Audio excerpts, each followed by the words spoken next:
तो ये साफ हो गया है कि 40 दिनों में 7 बार सांप के काटने वाली बात में कोई दम है ही नहीं। जी हाँ, विकास की बात हम कर रहे हैं। वो विकास जो फतेहपुर का रहने वाला है और 24 साल उसकी उम्र है। उसी विकास के दावों का सच अब सबके सामने आ चुका है, खुलकर आ चुका है। दरअसल विकास की उस थ्योरी में कोई दम नहीं लग रहा है जिसमें उसका ये कहना था कि एक ही सांप ने उसे 40 दिनों में 7 बार काटा और सपने में आकर वही सांप ये कह रहा है कि 9वीं बार जब वो सांप उसे काटेगा तो उसे कोई बचा नहीं पाएगा, यानी कि उसकी मौत हो जाएगी। सांप काट चुका है 7 बार सांप काटा है। कहाँ काटा था और कैसे कब काटा था? 2 जून को पहले काटा, फिर उसके बाद में हर शनिवार और रविवार काट रहा था। अभी लास्ट वीक में बृहस्पतिवार को काटा है। तो ऐसा सुनने में आया कि सपने में आकर कुछ कह के गया था आपसे, कब क्या कहा था आपसे? सपने में आया था तीसरी बार में कि 9 बार काटेंगे, 9वीं बार कोई तांत्रिक महात्मा डॉक्टर नहीं बचा पाएंगे। दरअसल जब ये मामला बढ़ता चला गया तो एक तरफ पूरा परिवार परेशान हुआ और दूसरी तरफ प्रशासन तक मामले की खबर पहुंची। इसके बाद इस मामले की जांच की गई। ये पता किया गया कि कौन सा सांप है जो बार बार एक युवक को ही अपना शिकार बनाने पर आमादा है। हालांकि शुरुआती तौर पर ही इस बात को मानने के लिए प्रशासन तैयार नहीं था कि कोई सांप एक युवक के ही पीछे पड़ा हो, और वो भी तब जब युवक अपना स्थान भी बदल रहा हो। दरअसल विकास नाम के युवक की तरफ से यह दावा किया गया कि सांप ने उसे उसके घर में 4 बार काटा, जिसके बाद वो अपनी मौसी और दूसरे रिश्तेदारों के घर रहने चला गया। लेकिन सांप ने उसका पीछा नहीं छोड़ा और वहां पर भी उसे काटा गया। इस पूरे मामले की जांच करने के लिए 2 जांच टीम बनी थी। एक टीम मेडिकल स्तर पर जांच कर रही थी तो दूसरी टीम ने यह पता लगाया कि वो कौन सा सांप है जो एक ही शख्स के पीछे पड़ा है। इसकी जांच वन विभाग की तरफ से बनाई गई एक टीम भी कर रही थी। खास बात यह है कि दोनों ही टीमों को एक भी ऐसा क्लू नहीं मिला जिससे इस युवक के दावे की पुष्टि हो पाए। युवक के दावे के विपरीत मेडिकल तौर पर जो टीम जांच कर रही थी उसने यह पाया कि युवक को सांप ने केवल एक बार ही पहली बार काटा था। युवक के शरीर पर जो निशान मिले उनमें स्नेक बाइट केवल एक ही बार का पता चला, बाकी 6 बार का नहीं। इतना ही नहीं, मेडिकल टीम ने जांच में यह भी पता किया कि कहां युवक का इलाज किया गया था। वहां जाकर पूछताछ डॉक्टर से की गई। दरअसल नियम यह है कि जब भी कोई स्नेक बाइट का मामला अस्पताल में पहुंचता है तो डॉक्टर परिजनों से यह सवाल करते हैं कि किस प्रकार के सांप ने व्यक्ति को काटा है, ताकि उसी अनुसार बीमार का इलाज किया जा सके और डोज तय किया जा सके। लेकिन इस मामले में किस प्रजाति के सांप ने युवक को काटा, इसकी जानकारी नहीं बताई गई, बार बार भी नहीं बताई गई। खास बात यह भी कि युवक को 7 बार इलाज एक ही अस्पताल में हुआ। यहां डॉक्टर ने नॉर्मल डोज का एंटीवेनम कुल 4 बार युवक को दिया था, लेकिन 3 बार यह एंटीवेनम भी नहीं दिया गया। इससे यह बात बिल्कुल साफ हो गई कि युवक को सांप ने केवल एक ही बार काटा था और बाकी उसका वहम था। इसे मेडिकल भाषा में स्नेक फोबिया भी कहा जाता है। अब स्नेक फोबिया आखिर होता क्या है, ये जरा जान लीजिए। फोबिया यानी कि तर्कहीन डर। कहते हैं कि किसी चीज से बहुत ज्यादा डर जाने के बाद फोबिया हो जाता है।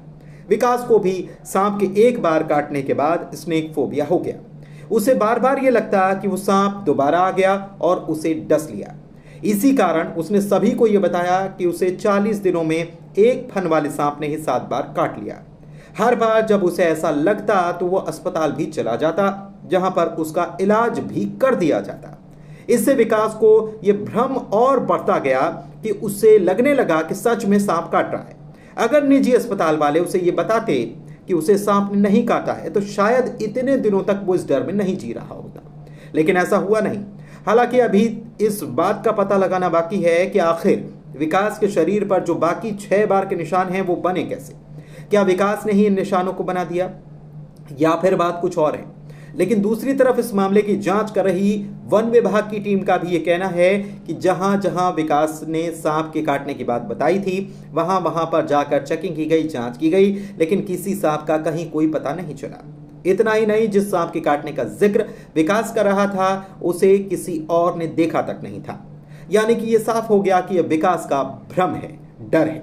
लेकिन विकास का यह स्नेक फोबिया उसके साथ साथ उसके पूरे परिवार वालों पर भी काफी भारी पड़ा है।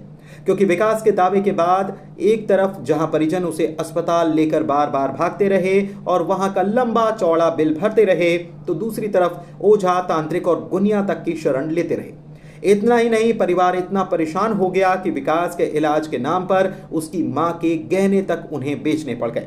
ये परिवार किसी के बताने पर यूपी के फतेहपुर से राजस्थान के दौसा स्थित मेहंदीपुर बालाजी मंदिर में भी दर्शन करने के लिए पहुंच गया। लेकिन अब प्रशासन की तरफ से हुई जांच ने सब साफ कर दिया है। हालांकि विकास के मन से ये स्नेक फोबिया कैसे दूर होगा, ये बड़ा सवाल है, क्योंकि वो भी यही तर्क दे रहा था कि 9वीं बार में उसकी जान लेने के बाद सांप उसे सपने में बताकर गया हुआ है। मेरी 3 सदस्यीय टीम जो यहाँ राम सनई मेमोरियल हॉस्पिटल गई है, वहाँ पर हम लोगों ने BST देखी है और उसके डॉक्यूमेंट देखी है। देखने के बाद में एक स्नेक बाइट पॉइजन का पेशेंट भी वहाँ लेटा हुआ था। तो 6 बार की BST हमको मिली है। तो BST से जाहिर होता है कि इनको एंटीवेनम भी लगाया गया है, एंटीबायोटिक भी लगाई गई है और इंजेक्शन दिए गए हैं। तो देने के पश्चात विकास दुबे का जो हम लोगों के सामने जांच में आया है, तो हम लोगों को लगता है कि इनको स्नेक फोबिया है। तो ये अभी तो यहाँ फतेहपुर में है नहीं, अगर जब ये लौट करके आएंगे तो इनके हम परिवारजनों से लोग बातचीत करेंगे। बातचीत करने के पश्चात जब ये अगर मेरी मदद करना चाहेंगे तो इनकी हम साइकेट्रिक डॉक्टर से या मानसिक रोग विशेषज्ञ से हम इनका इलाज कराना सुनिश्चित करवाएंगे। जी, क्या परिचय सर आपका? मैं doctor RK Verma, deputy CM Fatehpur. हालांकि इस मामले में अब मनोचिकित्सकों से सलाह लेने की बात कही गई। दरअसल विकास का मामला कोई पहला नहीं है, इससे पहले भी ऐसे मामले सामने आ चुके हैं, लेकिन बाद में पता लगा कि मामला तो ऐसा कुछ था ही नहीं। यहाँ ये याद दिलाना जरूरी है कि कुछ वक्त पहले ऐसा ही मामला मध्य प्रदेश से भी निकलकर सामने आया था। यहाँ पर एक लड़का बार बार सांप के काटने की शिकायत किए जा रहा था, लेकिन इसकी असली वजह जब सामने आई तो सबके होश ही उड़ गए।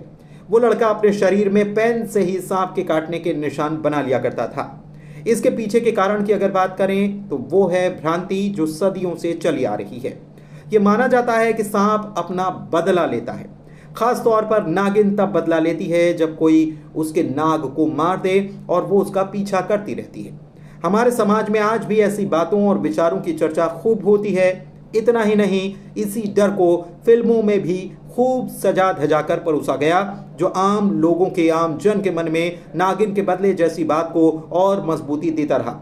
यही कारण है कि एक बार सांप के काटने के बाद उस घटना से ज्यादा फिल्मों में देखी या अंधविश्वास में आकर बताई गई बातों का असर न केवल बड़ा होता है, बल्कि सोच भी वैसी ही बनने लग जाती है और विकास या फिर किसी और को इस बात पर यकीन होने लग जाता है कि सांप आकर उससे बदला लेने वाला है या आकर उससे बदला ले रहा है।